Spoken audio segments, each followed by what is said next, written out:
Taga saan po kayo, ma'am? Ano ako, taga Rojas Capiz ako, pero dito ako ngayon sa Kuwait. Ah, Baka umurong ka na. Kasi, aswang. Sabi daw na taga Capiz, aswang daw eh. taga ano man ako, ma'am. Yung tatay ko, taga Guimaras, Iloilo. Ah, sige. Marat Iloilo. Oo. Pero ngayon, nasaan ka? Dito ako ngayon sa Kuan, sa Libak, Sultan Kudarat, sa Mindanao. Mindanao. Opo. So, ano yan? Ano dyan? Muslim ka? Hindi, Christian. Kayo, ma'am? So, ano? Christian ako. So, anong pinagkakabalahan mo dyan? Sa dito, ma'am? Hmm. Simple lang. Ha? Simple lang po. Simple lang? Oo. Simpleng ano? Anong pinagkakabalahan mo? Simpleng ano? Kung alam po, farmer, ma'am. Farmer? Opo. Ganda yun. Hindi yan simpleng ano, trabaho. Yan ay bumubuhay sa buong mundo. Alam mo ba yung farmer? Pag may Opo. anihin, kailangan ka magtanim, di ba? Opo, ma'am. O, pag may anihin, siyempre, pag ano ng palay, kamuting kahoy, kung ano-ano pa dyan, mais. Diba? So proud yung mga farmers. Ilang taon ka na, ma'am? Tapos, ano na ako? 48. Ha? Mas 48. mas matanda ka lang ng isang taon sa akin. Okay lang yun. Hindi naman binabase ang edad eh. Pagmamahalan. Kung Kasado ba magkakaintindihan. Kasado ba kayo, ma'am? Matagal na. Kasado na ako noong 1995. So na yung asawa mo saan yun? Na hiwalay ba o namatay? Ganun. Nasa kabilang babae ang kanyang kaluluwa. Ah, hiwalay. Yung katawan, ma'am. Opo, matagal na. Mag-20 years na. Mag-20 years na kaming hiwalay. Yung asawa ko namatay. Sakit? Balo ako, ma'am. Bato namatay, sir? Yung asawa ko namatay. Bato. Anong sakit? Nagkaroon ng cancer. Mayuma. Sorry po. Kailan? Mayuma sa mat.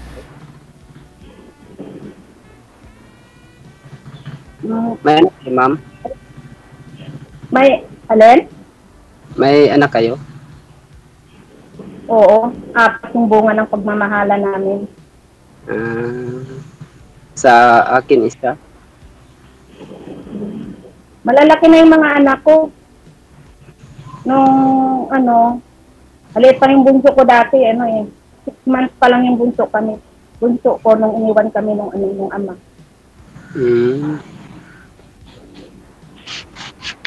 Ilan taon Ngayon, yung bunso ko, 18 na yung bunso ko ngayon. kung sa atin pa yung panganay mo, mayroon ng mga pamilya. Mayroon na. May apo na ako. Lola na nga ako eh. Lola na. Lola na ako.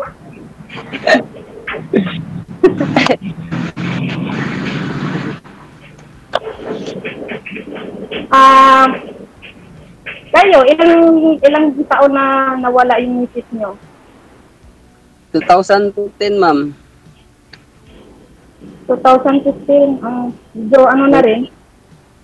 So, how many years na? 12 years. 2010. 2015. 15. Hindi 9 years. 14. At 12 years. Tapos, wala na kayong, after nang namatay yung misis nyo, wala na kayong niligawan. Siyempre, malungkot kayo, di ba? So, kailangan nyo may kausap or ibangin yung sarili nyo.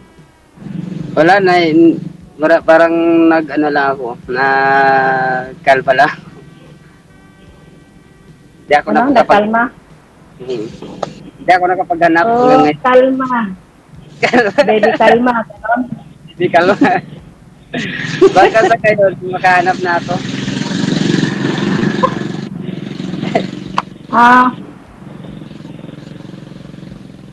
Ilang beses ka na nag-con dito, ma'am, nag-line up?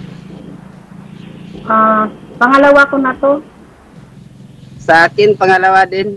Kasi yung na-partner ko, taga malayo, Luzon. So, ano nangyari? Ba't hindi mo din nagkartihan? May kwan daw yun, ma'am, mayroong boyfriend. Kang sabi niya sa akin,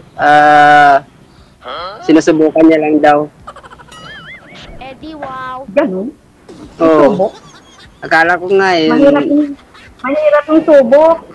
Kasi yung isang taong seryoso, pag hindi ikaw na may hindi sigurado at pinaglalaroan mo naman yung damdamin ng tao, pangit yun.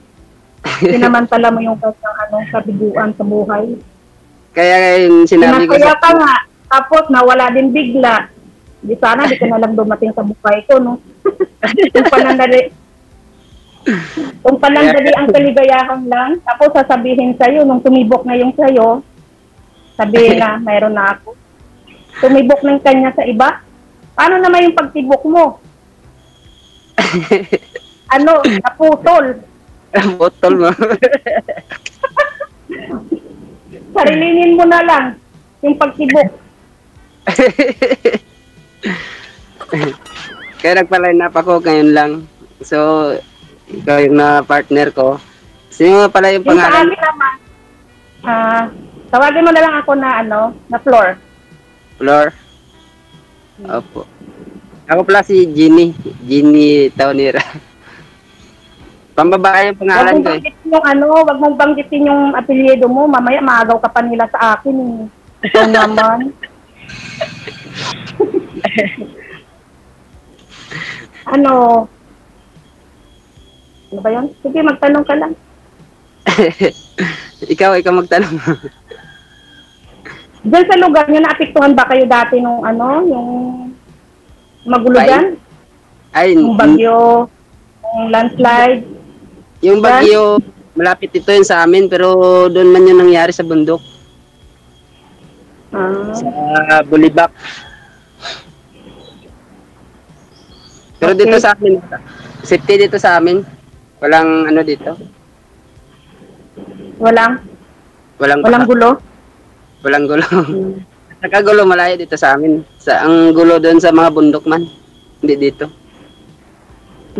Eh di ba farmers ka? Di sa bundok ka, di ba? Hindi, farmers sa Basakan. Yung palay. Dati, sa bundok, doon sa area ng magulang ko, dati nagamais ako doon. Pero ngayon dito ako sa baba sa amin talaga. Ako ng palay. Tanim. Ilang taon na yung panganay mo? Nag-iisa yung anak ko babae. Mag 17 years old ngayon. Bata pa? Oo, babae. Nag-aaral ng high school. Kasi yung dati kong nakausap dito kay Baby, huwalay siya sa asawa. Tapos may anak ko isa. Tapos sabi niya, tinanong niya ako kung kasado ako. Sabi ko, oo, kasado ako. Tapos hindi man lang niya ako binigyan ng pagkakataon na magpaliwanag kung bakit kami nagkahiwalay o ano. Sinagot niya sa akin, ay, makukulong tayo dyan. Sabi niya gano'n. Mahirap na. Ba? Sabi ko, diba, mahirap na, makukulong tayo dyan. Tapos ang tanong ko sa kanya, okay, walang problema, sabi ko. yung asawa mo, nagkahiwalay kayo, sabi niya, oo. Tapos, dito, bakit hindi mo ba binigyan ng pagkakataon para magkabalikan kayo? Ang sabi niya siguro, pag may pagkakataon, mag-uusap kami, so, di ba? Ibig sabihin, may balak ng balikan yung asawa niya. Sabi ko, after nung pag namin ni kay Sir Davey, sabi niya, okay na po, wala na akong masabi, wala na rin siyang masabi. Hindi na rin ako nakipag-usap after nang na-off cam kami, patay ko na rin yung linya. Para saan pa mag-uusap, di ba? Hindi na ako nakipag-usap. Yun lang. Yun yung yung nakausap ko nung Takot sa man. Nasa siya noon sa Macau. So, takot. Takot siya makulong. Takot sa makulong. I don't know. Paano matatakot wala na, may pamilya na yung asawa ko, ilan na yung anak nila. Takot siya makulong sa puso mo. Takot sila. Pero Siguro sa akin. Pero ako hindi ako takot makulong sa puso mo. Naman. Nako, pag ikaw nakulong sa puso ko, baka sabihin mo ayaw mo nang lumabas. Diba? Oh. Andito na sa akin yung masarap. Lahat yung masarap na sa akin. Since nag-abroad ako 2005 ako nag-abroad. Ngayon, hindi na ako mag-iisip sa Pilipinas ng matagal, uwi lang, babakasyon. Tapos abroad ng abroad hanggang mag-abroad. Siguro mga 7 bansa na yung napuntahan ko. Ha? Dami na pala yung napuntahan mo. So, kasi, sorry. Sorry. Kasi yung nangyari sa buhay ko kasi, instead na mag-i-emote ako or mag-aano dyan sa Facebook, inarili ko na lang din nag-focus ako sa pag-abroad, sa pagtrabaho ko hanggang sa mapalaki ko yung 4 yung anak. Yun. So ngayon, malaki na sila. Pwede na. Malaki na sila, may apo na ako. Sabi nga nila, Mama, pwede ka na mag-asawa para naman naging masaya. Masaya naman ako sa inyo, sa mga apo ko. Diba? Pero ngayon, mag-asawa ka na. Siguro kasi hirap naman magtanda na walang makakasama, 'di ba? Pwede. Siguro pag uwi ko, sabi ko pag ako'y nakahanap na ng lalaki talaga na yung panggap ako, yung sa edad ko, 48 na ako, maybe hindi na kita mabigyan ng anak or what. Pero I don't know kasi sa amin na magpamilya yung panganay namin, ang anak ko siya menopause baby niya yun sa edad niya na 50 years old. Hindi ka pa man Kasi siguro ikaw kasi baka naghahanap pa ng babaeng ng anak. So ako, baka 50-50 na. Hindi ko man masabi na hindi ko rin masabi na oo. Kasi pangit naman magsalita tayo ng tapos na wala naman tayong hawak na Hindi ako kahit kasi ako gusto ko yung magka-partner, yung seryoso. Tapos, may mabibigyan ako ng anak, siyempre mas mabuti. Ganon nga. Mas maganda kasi mas maganda yung pinag-usapan ng maayos, diba? Para pagdating ng oras, pagdating ng araw na magkita tayo, walang sumbatan. Diba? At least, dito pa lang, sinabi ko na sa'yo kung magiging resulta if in case na maging tayo. Kung yun ang hanap mo, kasi ako, hanap ko sa isang lalaki yung masipag, mapagmahal. Isa kahigit sa lahat, pagmahal mo yung isang tao, minahal mo yan dahil mahal mo siya, di ba? So, mahalin mo yung magulang ng magiging asawa mo, mahalin mo yung magiging anak ng asawa mo, kasi mahal mo Dahil kasi ako ganun ako, mapagmahal ako. Mapagmahal ako sa mga kapwa-tao ko. Matulungin ako. Ayaw ko yung isang lalaki na yung mahilig magsalita ng nakatulong ka tapos susumbatan mo pa siya ng ganun. Ayaw ko ng ganun. Ay, tumboy. Nanonomboy. Ayaw ko na. Kasi nagtulong ka, dapat tulong mo yun eh. Kusang loob mo yun at tinulong kasi hindi man lang hingi sa iyo yun, di ba? So, pag binigay mo na sa isang tao, wag mo nang isumbat o wag mo nang hanapin kasi binigay mo yan eh. Apo. Di ba? Galing sa kusang Tapos loob kasi na. sabi ko, pag nag-uwi na ako sa Pilipinas, maybe this year, before mag 2025, uwi na ako kasi magpapahinga na siguro ako sa Pilipinas yung wala ng amo. Gusto ko ako naman yung maging amo. Kailan ka mag-uwi? Saka maalagaan ko yung mama ko kasi yung mama ko matanda na eh. She's 90 years old na. So, kami na lang ng mama ko ang magsasama pag uwi ko sa probinsya. Alagaan ko yung mama ko. Tapos may negosyo ako. 90 years old? 90 years old mama mo? Oh, 90 years old na nung last May. So, 90 years old. medyo malakas pa. Sawa ng Panginoon, malakas pa siya. Yung nanay ko, 94. Pero, Malakas pa yung mama mo. hindi na makalakad. Kuwan na lang, yung muupo na lang palagi. Hindi makalakad, kamang. So, dapat may nag-aalalay sa kanya doon. Mayroon yung kapatid ko. Maganda yung ganun. Ako kasi bunso sa amin lahat. Hala? Parehas tayong bunso. Oo, kaya. Parang Ano yun? Paano na, DJ? Sabi daw nila, pag kapwa bunso is hindi daw magkasundo. Hindi ako naniniwala doon. Siguro, aywan ko. Depende yan eh. Mayroon na yung yung hindi daw magkasundo. Depende naman yun sa sa ugali ng isang tao. Ano ka, may bisyo ka ba? Ha? May bisyo ka? Bisyo? Oo, Wala. tulad ng sigarilyo, inom. Wala ma. Good At boy yun, to. wala talaga? Oo, good boy to. ka.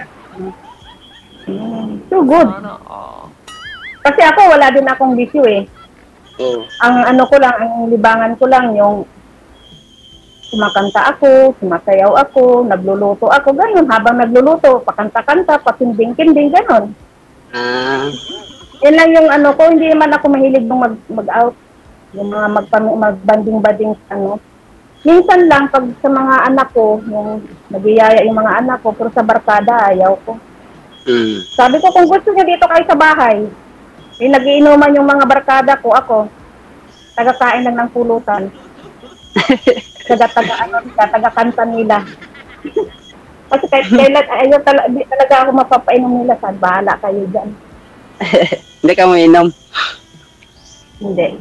Hindi ka nakatry? Hindi ka pa nakatry? Na-try ko dati yung San Miglite. Inainom ako ng kapatid ko, ng ate ko. Tapos, nakailang ano pa lang ako, parang pakiramdam ko, parang nahihimo na baga ako. Hindi sanay. Pambihira ka naman, sabi ng ate ko, pambihira ka naman. Eh, yung anak ko pa nga, sabi ng bunso ko, ano ba yan, mama, yan, San Miglite lang yan. Siya na lang nag-ubos. Kailan ka mauwi? Mga November. Ngayon? Ngayong November na. Kasi gusto kong makasama yung mama ko. Tapos? Yung anak ko. Pag kung sino yung anak na uwi sa probinsya, doon na makakasama ko kasi doon ako mag-ano sa mama ko eh. Saan yung mga anak mo ngayon? Nasa Maynila, sa Malabon. Pinahaangat sila doon, yung bahay ko, napasok ng tubig mula sa baba, kaya hindi na sila nababa sa, hindi na sila bumaba. Palagi dyan yung binaba sa Malabon. Hindi naman lahat ng Malabon, lahat naman ng area, kahit hindi Malabon, binabaha. Malabon naman, malapit sa dagat, nabutak. Malapit lang yung Malabon sa sa dagat. Sawa ng Diyos, wala nang baha ngayon doon. Sa ngayon? Nakababa na nga eh. Sabi nga ng apo ko, Mami, di ko yung may shirt dito, hindi na ako bababa, maka daw may shirt. May shirt daw dun sa baba kasi malalim. Malalim yung tubig. Hanggang balikat na yung tubig doon sa baba ng bahay. Ah. So, pwede ko ba maano yung account mo? O yung account ko na lang ano yun, kay Sir Reggie. Walang problema. After ng pag-usap natin dito, ibigay mo. Walang problema. Huwag mo lang banggitin dito as in because, bawal. Ay, Ang sinasabi ko baka mapunta sa iba. Baka sabihin mo yung parcel, andito na. Tatawagin mo yung pangalan, kanindong parcel ba to?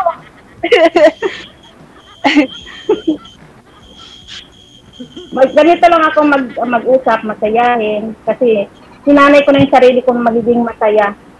Ayoko maging malungkot sa mga lahat ng nadaanan ko sa buhay na malungkot. Dito na lang ako sa ibang bansa, at least tuwing katapusan ng buwan, may sahod, di ba? Hindi ka pa mas ma-stress. Kaysa ma-stress, isipin mo yung mga taong nagbigay sa'yo ng sakit ng sama ng loob, di ba? yung asawa, Yung buhay, di doon sila, di ba? yung asawa mo noon, magkalapit ba kayo? Taga Bacolod yung asawa ko dati. Bacolod. Sa side ng Iloilo pa rin yan, no? Hindi, taga Bacolod, Negros Occidental. Ah, Iba ang Iloilo. Bakit? Iloilo lang siya. yung tatay ko kasi taga Tubungan. Yung nanay ko taga Guimaras. So, Solid Ilonggo. paano? Parang, uy, now, nga gusto mo, laban na itang duha? Ba't ginaganyan mo yung ano mo? Ba't ginaganyan yung kamay mo? Sabi nila, bad daw yan eh. Kasi parang napasan mo yung ano mo, problema mo. Hindi kasi nag-ano ako dito sa poste. Matibay ba yung pusti na yan? Baka mamaya biglang maano yan. Iba yan, Matumba no? yung pusti na yan. Kasi upuan ito ng ano, yung naga-wifi dito. Dito kasi ako sa Kwan, sa wifi ng ano, Patbakan. Hindi. Sige. Malapit lang sa... Connected na kayo sa isa't isa. Pwede po ninyo ipagpatuloy off-cam pag-uusap ninyo. Thank you so much. Po, Good luck. Sir JJ. Salamat po. Babush. Sige. Mga matumba, ikaw dyan, sir. Pag nahulog ka ba?